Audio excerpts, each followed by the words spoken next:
Hello and welcome to the Today's Homeowner Weekly podcast. We're here to help you with the challenges we all face as homeowners. I'm Danny Lipford. And I'm Joe Truini. And each week, Danny and I are here on the podcast to answer any and all home improvement questions. And we want to hear from you. Send us your questions or comments at todayshomeowner.com/podcast. Okay, Danny, let's get started.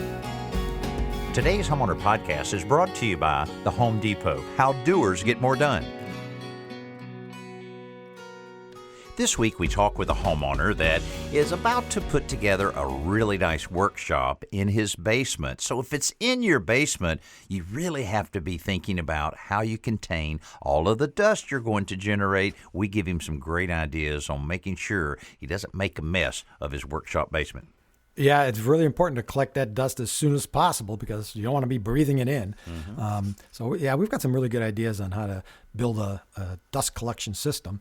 And also we spoke with a homeowner who has a circuit breaker that keeps tripping, and he's not exactly sure why. So we're going to help him solve that problem. We're going to talk him through, and he may eventually have to call an electrician, but we offer a couple other solutions. Yeah, that can be such a trial and error situation. That could be a 5-minute job or a 5-hour frustrating experience, but we try to point him in the right direction. You know, something we get a lot of questions about is spray painting. That can be a little intimidating with some of the big airless sprayers and the different types. What type do I use? You know, Chelsea has had a lot of experience using different sprayers inside and outside. So she gives this homeowner some great tips and points them in the right direction. And I've got a simple solution, how to loosen up stubbornly stuck screws using a manual screwdriver. Okay, there's a lot for us to cover, so we're going to go ahead and get started here. Right now, let's go to North Dakota. Tom is on the line to talk a little bit about dust collection. Tom, welcome to the show. Thank you, Danny and Joe. Thanks for entertaining my question. Absolutely, it's an interesting one, and we all either have a woodworking shop, or many people would love to do so. But tell us what you're going through there. Well, I'm putting together a small woodworking shop in my basement. It's roughly 12 feet by 14, and of course, I've got some tools already in there: a table saw, a band saw. Oh God, I got a few other things, but nevertheless, one of the things that I really need to address is dust control. And I like to be able to, put something together that makes sense. And I've been looking at the various different options out there. And boy, there's a lot of different ones. I guess my biggest question is what is the biggest need? I'm thinking probably the biggest chip generators are probably the ones we should probably determine as far as the what capacities are needed and things like that. Right.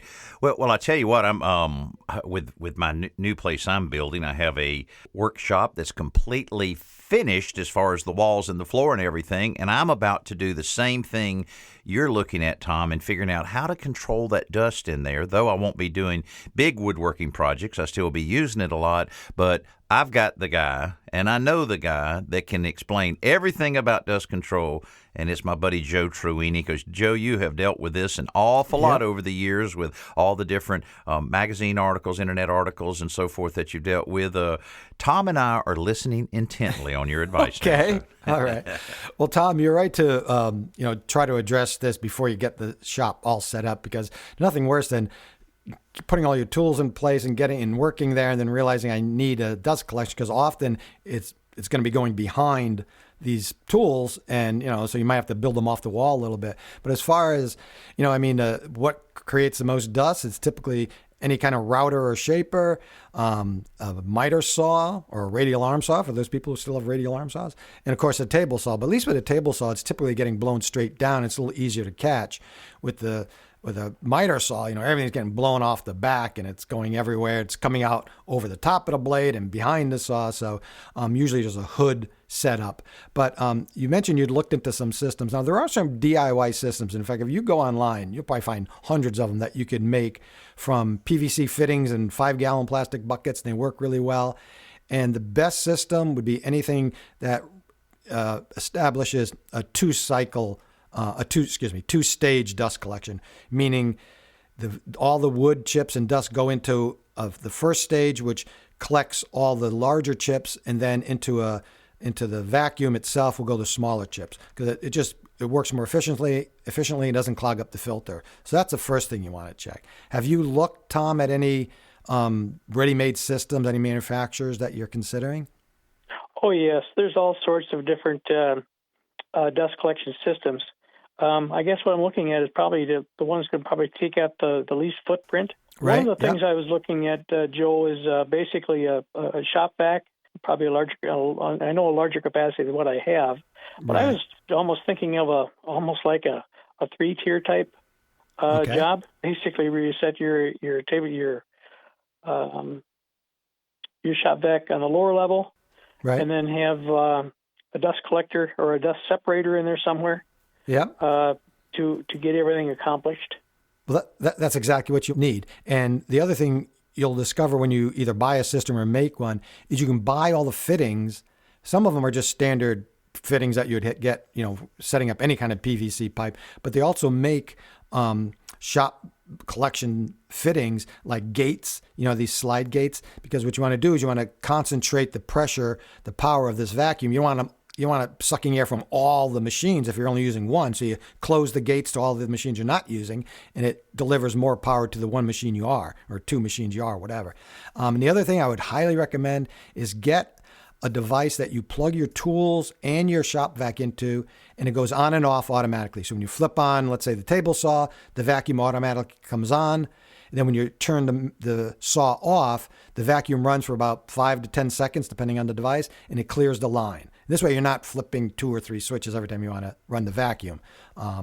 So that's what it's a little hard to to describe the entire system because I don't see your shop or your tools. But that's the basic way you want to set it up, with some kind of either clear plastic pipe that they sell with the systems, which is nice because if there's a clog, you can see it, or do a DIY system with a 5-gallon bucket. Get something. There's a thing called the Dust Deputy from the company. I think it's Oneida, something like that, and it's designed to work in conjunction with your existing shop vac to create that 2-stage dust collection system. That's a really remarkable concept there, as far as being able to flip a switch and have everything either come on or go off. Yeah, that's great. I really like that idea. Mm-hmm. Yeah. Well, good, Tom. Will you get everything set up, get that dust under control, and start cranking out some beautiful pieces of wood out there? That sounds super. Thanks for the opportunity, guys. Hey, our pleasure, Tom. Have a great weekend. Thanks for being with us. Sure, thanks. You too. Bye. Right now, we're going to skip over to Illinois. Cheryl's on the phone with us about talking about a little paint project. Cheryl, welcome to the show. Danny, hi. Thank you for taking my call. Yeah, absolutely. What kind of question do you have for us today? My home is about 22 years old. It has popcorn on the ceiling, but I'm in the process of taking that off, so that's not really part of the call. But I've noticed on several of your shows that Chelsea is using airless sprayer, so I'm trying to see what sprayer she would recommend or you would recommend that I use for indoor painting walls and ceilings. Okay, certainly. Well, I tell you, over the years, the manufacturers have made it so much. Well, first of all, the sprayers work a lot better than they used to, and also they've made it to where they're a lot easier to clean. But we were able to grab Chelsea out from her busy schedule to share with us a little bit of information on that. Chelsea, what do you think on this for Cheryl? Hey, Cheryl. We used the same sprayer for 2 different types of projects. One was spraying exterior brick, and the other application was kitchen cabinets. And for that, we used a sprayer from Graco, their Magnum line. And you can find those in stores at Home Depot. And it's totally adjustable depending on what kind of application you're using it for. And so you just have to buy different types of tips depending on what you're spraying and what kind of paint you're going to be spraying. Go ahead. Would that work on the walls and the ceiling? Yes, absolutely. Also? Yes. Yeah, you would just want to change your spray tip, and they have a good chart online that shows you how wide the spray tip is and what kind of paint you're going to be using to determine what number tip you want.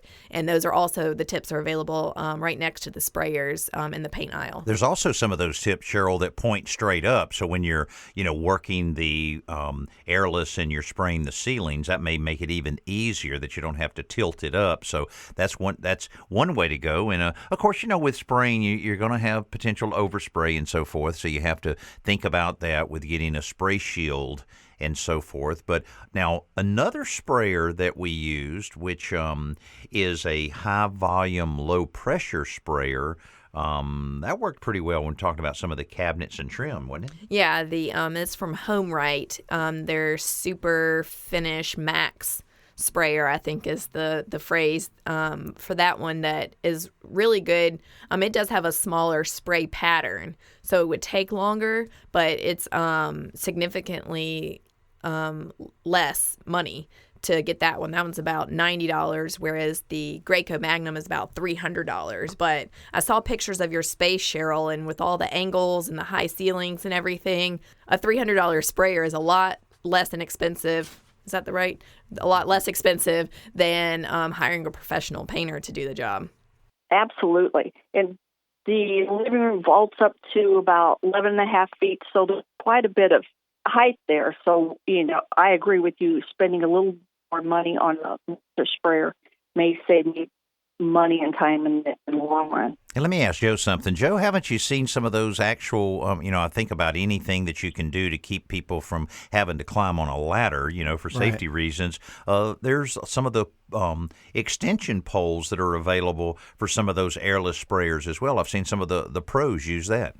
Yeah, that unfortunately takes a little bit of practice because the gun's so far from your hand. But what I would recommend is renting.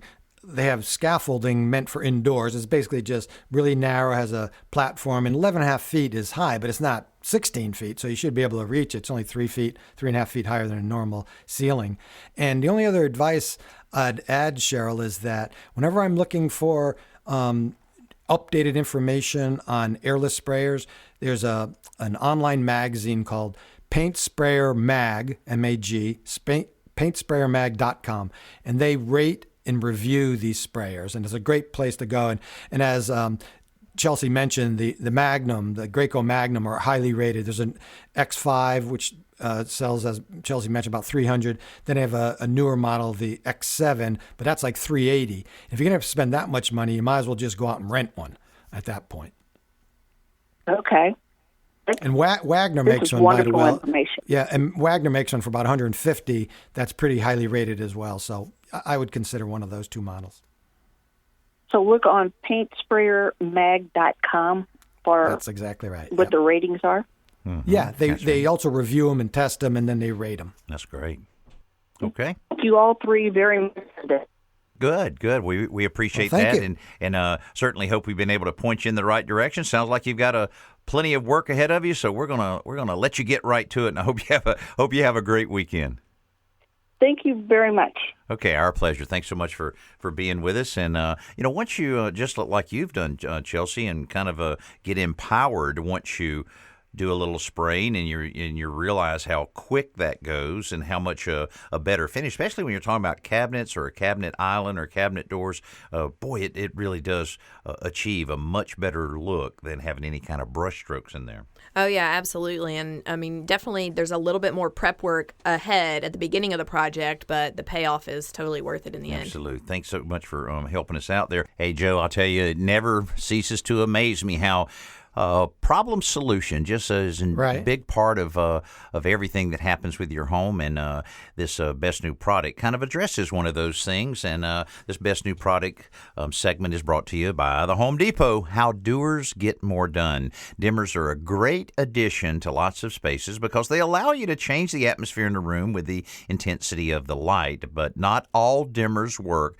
with some of the new LED bulbs that most of us are using now. That's why the new Sonata Touch dimmer with LED technology comes in really, really handy. It's been tested on thousands of bulbs, dozens of brands for superior dimming of LED, incandescent, and halogen bulbs. It's very easy to install because it works with your existing wiring, whatever the age of your home, and it does not require a neutral wire. You tap the rocker to turn the lights on and off and swipe the built-in light bar to brighten or dim the lights, just like you swipe your smartphone. And plus the light bar on the switch glows softly to help you find it in a real dark room. So if you're interested in the Sonata Touch dimmer with LED Plus technology, log on to homedepot.com. homeowner.com. So there's another solution if you've hook that, put a LED light in and you start changing your dimmer, go, what's happening here? Something must be wrong. This will solve the problem right there. Pretty cool, isn't it, Joe? Yeah, absolutely. In fact, another tip is if you're going out to buy LED fixtures, always check the packaging carefully and make sure it does say compatible with dimmers, because some of them aren't. In this case, it won't be an issue, but if you have an existing dimmer, you want to make sure that the light is, because some LEDs just aren't. So in this case, you solve the problem with this new dimmer switch. Exactly. Well, certainly electrical is a big part of our homes, and occasionally there's a few problems with it. Let's go to Virginia right now. Alan is on the phone with us and has a little issue that he's dealing with. Hi, Danny and Joe. Thanks for taking my question. And probably more important is thanks for putting those past episodes of today's Homeowner on Prime. Oh, yeah. I'm a binge watcher as much as possible. Beautiful. Oh, that's great. Beautiful. Well, get ready. Get ready. We're shipping a whole new season to the guys there. It'll be up in a few weeks. You'll be able to see a whole nother batch of shows, and we appreciate you mentioning that, because there's a lot of people watching today's Homeowner television show on Amazon Prime right now. So appreciate it. And Joe, thanks for putting simple solutions around 6 minutes into the episode. I can always fast forward to it. that was Danny's intention. Yeah, fast forward right past Danny to get to me. Well, thank you, Alan. I appreciate it. If you ever want to binge watch Simple Solutions, you can watch just the Simple Solutions at today'shomeowner.com. But thanks a lot. We appreciate it. You betcha. Well, guys, I've got a little challenge. I got a 15-year-old house. And all of a sudden, about 9 months ago, I've got one circuit that is blowing the circuit. Right. The circuit supports one foyer light and three gang sockets, along with two sockets on the outside. It started blowing, and now it's an immediate blow. I basically reset it. It immediately shorts out. And I'm thinking that, my guess is that one of the sockets is shorted, so instead of me going out and, process of elimination, taking one socket out, see if the short goes away, do you have any advice? One of the sockets on the outside has a GFI, and I'm wondering if that's the culprit, that maybe that's shorted out the circuit. Okay. All right. Good. Well, you're certainly thinking along the logical lines there, and it is a trial and error type of process. But I'll tell you, breakers do go bad, and that's the simplest thing to do if you're comfortable with working around the high voltage scenario there. But to remove that one breaker, take it out and replace it. I would suggest you take it with you to the home center, because there's several different type of mountings on those. Get the exact same ampage as well as the mounting, and just try that and put it in there. If it throws, then it's further down the line, and certainly the GFCIs are always prone to failure. They'll generally trip the reset button on the GFCI, but sometimes it will go on through the circuitry and get to the breaker. But Joe, don't you think just if you try the breaker first, right, and then maybe change out the GFCI, because they are notorious, yep, I think that's the two most likely things it might be dealing with, unless there's some damage along the circuit. Yeah, I mean, I'm always hesitant to give Alan electrical device over the phone, because there's so many different, first of all, there's a lot of things that can go wrong, and there's so many different ways circuits are wired. It's always hard to give you, exact advice other than call an electrician. And I would definitely call an electrician before I did any work on the main breaker itself. And if you're going to upgrade to a arc fault interrupter breaker, because typically the reason it would trip, especially when you try resetting it and it trips immediately, is either you're overloading the circuit, which it doesn't sound like is happening, or if there's a short circuit when the hot wire, the black wire, touches the white wire, the neutral, or if there's a wiring problem inside the appliance itself, which again, that doesn't sound like it's the problem here. But yeah, I think it might be the ground fault, which is with that outdoor outlet. Those are, as Danny mentioned, those are often trouble making because they're exposed. They have their own little, as you know, you can reset them at the outlet itself. But if it keeps tripping, then I'm not sure what else it could be other than the breaker. But again, I would highly caution anyone fooling with the breaker itself. I think that's a job for the electrician. I appreciate that. I was just thinking I would just take the one GFI out, take it, basically unwire it, right, reset it, and see if it stays. Then that is the culprit. If it's not, then I'll just rehook that one up and then go replace the breaker. Right, or replace that GFCI, get a new one, and hook it up and see if that solves the problem as well. Okay. Well, good, Alan. We certainly appreciate you watching us on Amazon Prime. If we can help you any other way, let us know, and have a great weekend. Thanks, Danny. Thanks, Joe. Thanks for all you do. I appreciate that. I appreciate that a lot. And, that is true, though, Joe, with, electricians are really not that expensive. You get into a situation like that, they have some tricks that can really make it go a lot quicker. Actually, Joe, they can short circuit the process. Get it? Oh, wait. Let me write that down. Wow. Okay, Joe, I've had a lot of stories that come out of building a house. And, of course, I've been at this for a while, but we're very, very close. So time for appliances. You don't want the appliances too early, because you don't want to tempt anybody. So we ordered the appliances. I won't say the store that we ordered them from, but they hired an independent contractor, apparently, to deliver them. Now, you've been down to where I'm building my new house, sure, and it's about a mile-long road, maybe half-mile long road that's gravel. It's shells. Yep. It's easy to navigate down and so forth. And so we're set up to have the delivery there, and I had one of the guys that worked for me down there to do some things and to meet the guys to get everything in. Were you there personally? No, I wasn't there. No, I had Bear down there, and Bear was going to coordinate everything. So the guys drive up, and they, and I have shells going into my house and circular driveway and all, and I'm not planning on putting concrete. I'm planning on putting, some pea gravel formed up real nice and all that later on. So the guys get there and they say, we can't deliver here. They go, well, why? I said, well, we can't deliver unless we can drive over asphalt or concrete or pavers. And okay, so Bear calls me, and I said, you got to be kidding. I said, put the guy on the phone. So I got on the phone. He goes, well, sir, we cannot deliver to your home because you do not have a proper driveway or sidewalk, so you'll have to call us back. And I said, did you look over your shoulder there and notice that you just drove down a non-paved road to get to my house? Well, that doesn't, And also, we don't want our hand truck to get any dirt on its wheels. Oh, boy.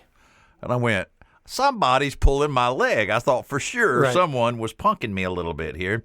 And they would not, I'm talking about a truckload full. He goes, we cannot go. I said, did you know I had a 62-foot long semi-truck delivering things just yesterday? Do you think your little 28-foot truck's going to cause a problem on my driveway? I don't think so. Right. Well, they turned, before I could get to their boss and talk to him, they turned around and left. So I said, I don't know what to say about people. I said, like that. Call those guys up, tell them to turn around, man up, and get my appliances in my house. Well, they couldn't and didn't, but they set up a new delivery 7 days later. And what's going to be different 7 days later? A different crew, I assume. Oh. Because I told them I didn't want those guys back. Yeah. So anyway, how bizarre is that? I mean, what if I don't have a concrete or asphalt, I cannot deliver your 8-10 appliances or whatever and everything. Oh, so I'm going to take them back to the warehouse, unload them, load them again. So anyway, welcome to the old. And I've never heard I can't deliver it because I don't want to get my hand truck dirty. I know. I mean, well, I tell you what, I'll buy the hand truck off of you when you're done. I will wash it for you. I mean, we told him, we said, look, we got plywood. We'll put plywood right now. And plus, they're going to be able to back right up to the porch. You're not even going to have to get on the. Anyway, that's. Should have called the salesperson who was earning a commission on all those appliances and see if how they feel about that. Oh, I will be. Let me tell you that. Well, let's shift gears and get back on the phones. Helga joins us right now from Missouri. Helga, welcome to the Today's Homeowner Radio Show. Hello. How Hello are there. you doing today? We're doing great and hope that we can help you with this little challenge that you have. Tell us all about it. Okay. Well, I recently took that first step and I removed the shower doors and frame from my guest bathroom. Uh-huh. And I have tried a number of things. I was left with a yellow line where you can see where the frame was, and it's an acrylic tub. And I've tried multiple things: acetone, baking soda, hydrogen peroxide, toilet bowl cleaner, and nothing seems to take that away. And I'm hoping that maybe you have a special fix for this or something that I can use. Okay, well, I know exactly what you're talking about because, boy, we remove a lot of shower doors and things like that. You have that residue buildup on it, and acrylic is pretty tough. It can tolerate a lot of things, and Joe, Helga has certainly tried a number of things here. What would you suggest she try now? Yeah, Helga, is it just a stain in the surface, or is it a buildup of something along on the tub, like on top of the surface? It's not a buildup No, of like I think caulk. it's in the in it. Right, so it's like stain. I used Goo Gone and got all of the caulk removed from there. Oh, okay. But Good. This is just like a yellow stain. Yeah. Okay. Well, if you used acetone and that didn't take it off, and it didn't harm the tub, then harm the acrylic, then you could probably use pretty much anything. And I do, there's a little caveat there, but because acetone, if acetone didn't dissolve it or take the gel coat off or whatever, then because that's a really strong solvent. The only other thing, since you tried a few things, I would try oxygen bleach mixed with hot water to form a thick paste and smear that paste onto the yellow stain. And you can just do a short section to see if it works. Wait 10 minutes or so, and then scrub it off and see if that helps. Because if that doesn't work, I'm not sure what else would bleach it out. Well, thank you. I really appreciate that. Our pleasure. Let us know if that works, by the way. Yeah, I think you'll see some success with that and be able to get that because it's one of those things that others may not see it, but every time you take a shower or in the bathroom, you probably focus on it. So maybe that'll dull it down a little bit and make it acceptable along the way. There's always it's just cleaning up glue, cleaning up residue, cleaning up things like that. There's a lot of tricks out there to make that a lot easier so that you don't damage that surface, which will make the whole thing a lot worse. I've been talking about a big trip that we make every year out to the International Builder Show and Kitchen and Bath Industry Show that runs all together there in Las Vegas. Hey, I found all kinds of things, lots and lots of different products and innovations that are on the market or about to hit the market. And let me mention a couple products here. One is from Dow Tile, and it's their, listen to this, Joe, it's a Revo tile system. Right. It is a porcelain tile floating floor. Porcelain tile floating floor, no thin set needed. You put it right down on the floor, and you can grout immediately. It's available right now. It's real DIY friendly. Wow.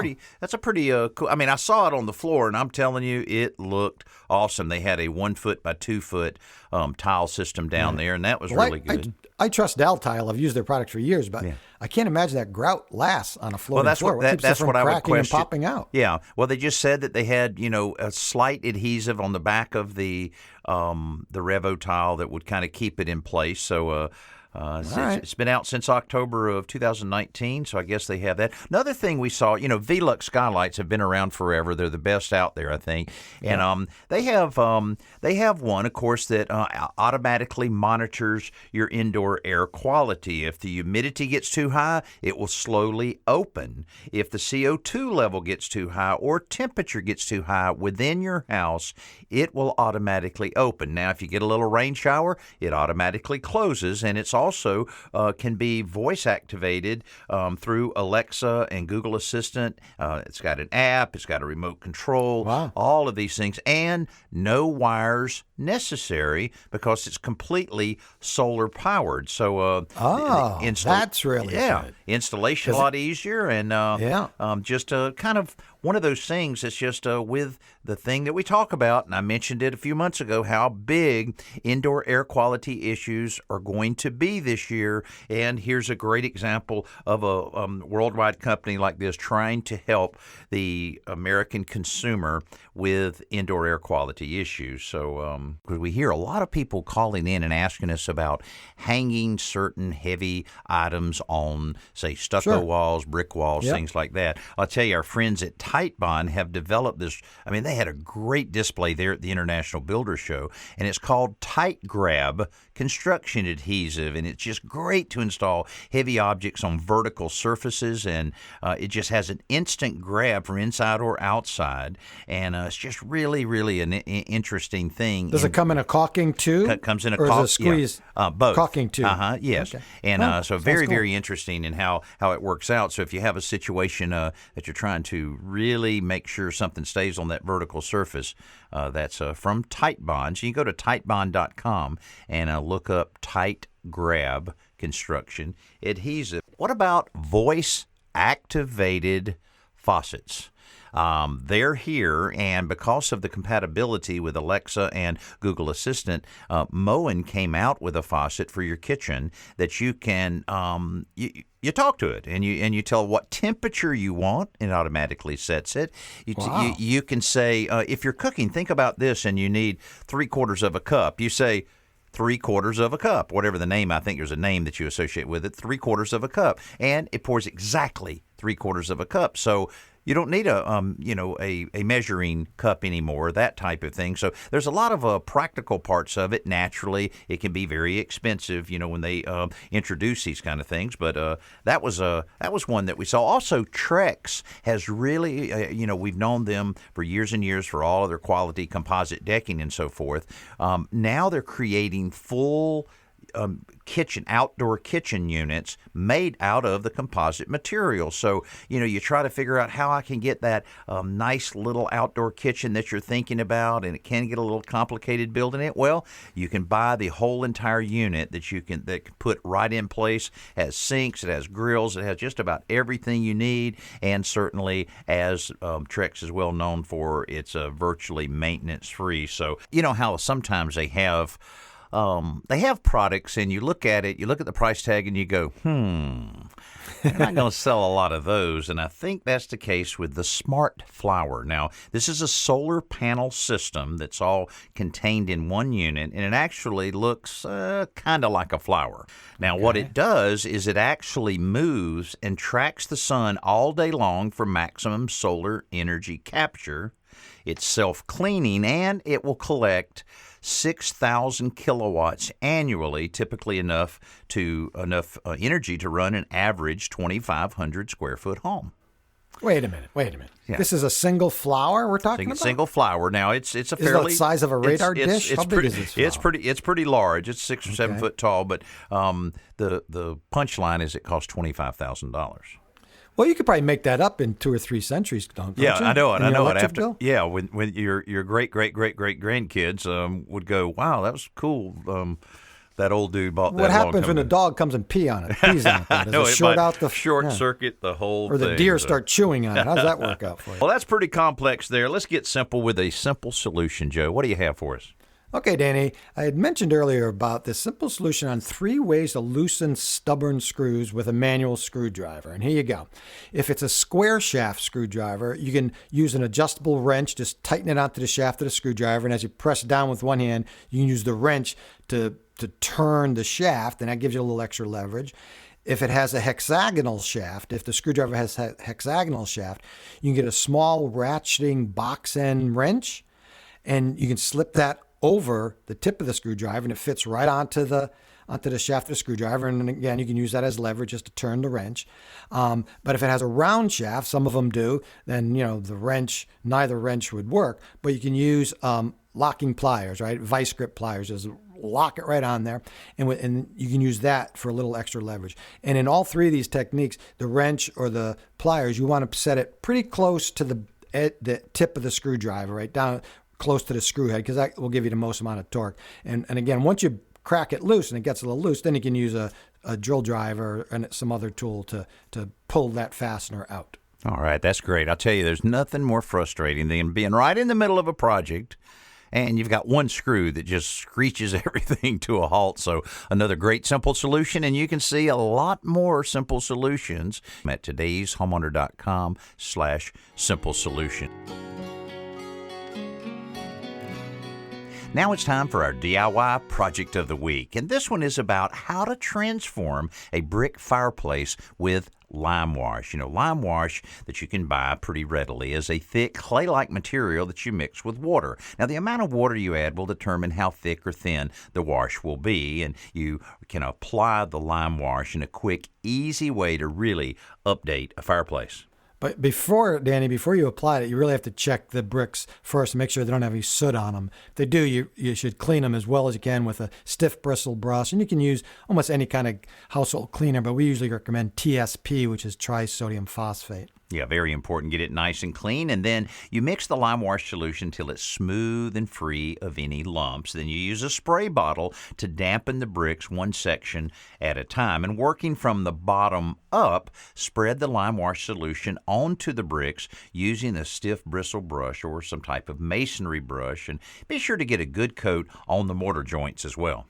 And don't forget, if you need to cut around the mantle or any other obstacles or braces or brackets, you can use a regular paintbrush. And after about 15 or 20 minutes, you can begin distressing the bricks, which is another really nice look to add. Yeah, no doubt about it. It really does look pretty cool to be able to, put your own personality in it as to whether or not you want a lot of the bricks to shine through or to really whitewash the whole thing. But lightly spray the surface with water before using a sturdy rag to wipe off the excess paint, exposing some of the brick color. Your preference will determine how much or how little you remove. And then just continue this process across the fireplace, working on maybe just a small area, 2 or 3 square foot section at a time. And you know what? If you aren't happy with the results, the way it turned out, don't worry. It's removable for up to 5 days, so you can easily clean it off and try again. But I'll bet once you finish it, you will really appreciate it. And you can get more details on this and see some video as well by going to todayshomeowner.com, and just in the search engine box there,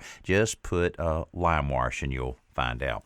Hey, now let's roll right into our podcast question of the week, and you can send us one anytime by going to todayshomeowner.com/podcast. This one is from Debbie from South Carolina, and she says, I put a contract on a home over the weekend that was built in 1987 and needs a lot of updating. There are true hardwood floors. I know that because I pulled up a floor vent and found that it is 3/4 inch oak. So good for you, and it's in the foyer, living room, and dining rooms. Overall, they're in really good condition, so refinishing them isn't at the top of my list, but what can I apply to enhance their look?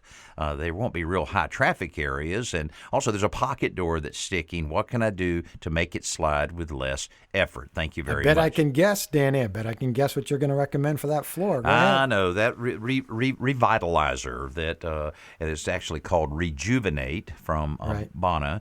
And pretty cool stuff. I mean, it's like I always have to relate it to Armor All on your dashboard, because everybody's amazed when your dashboard looks kind of dusty and cracked up and everything, and you just spray Armor All on it, and it's like moisturizing it. Well, this is similar when you use a revitalizer on your hardwood floor. It really does make a big difference. It's not going to eliminate all the scratches, but it will tend to minimize the look of it, and it only takes 1 hour drying time, so you can basically move your furniture to one side of the room, do one half of the room, then move it back over, do the other half. A couple hours later, it's a big difference in that. That will make a big difference. What do you think about the pocket door, Joe? Kind of hard to explain what you can do to a pocket door, because they can be problematic, especially if some of the inexpensive hardware was used. Yeah, this home was built in 1987, Debbie said, so it's not like a really old antique home. So you could probably get at this hardware and adjust it. The way pocket doors are typically installed and recommended is that the head casing, meaning the molding, that the horizontal piece of molding goes over the top of the door on one side of the door, is removable. It should either be screwed in place or just slip fit in place or somehow, so you can remove it, and gives you access to the hangers that are located at the top of the door, which have adjusting screws on it, actually adjusting nuts. And it usually comes with a special wrench that fits up in there. So depending on where this is dragging, or sticking, if it's dragging on the floor, you have to raise it up. If the track itself, push up on it, make sure that's not sagging. I had that problem recently where mine was dragging on the floor and I couldn't figure out why, and it was the track itself had pulled down. So I put some larger screws in. So it depends on where it's sticking. If it's dragging along the side jambs, then you'd have to remove those jambs and cut them back. Maybe they're just too thick. So it sort of depends on, it's probably those rollers are maybe not rolling as well as they should. So you could remove them, take the door off, and just replace all. There are parts available for all these hardware, these sliding door tracks. So you can buy just the rollers or new tracks or whatever you need. But yeah, it's kind of hard to diagnose it without checking each one and finding out where exactly it's sticking. And hopefully that points you in the right direction, Debbie. And congratulations on your new home. Make it your own. Make it a little at a time, and make it look just like the way you would like it to be. Now, if you'd like to have a podcast question for us or a comment or so forth, it's pretty easy. Today'sHomeowner.com/podcast. And thanks again for all the great reviews we've been getting each week. And our numbers are growing and growing of the number of homeowners that are tuning into the Today's Homeowner podcast each and every week. And for that, we truly appreciate it. That wraps it up for this week. I'm Danny Lipford along with Joe Truini. We'll talk with you soon.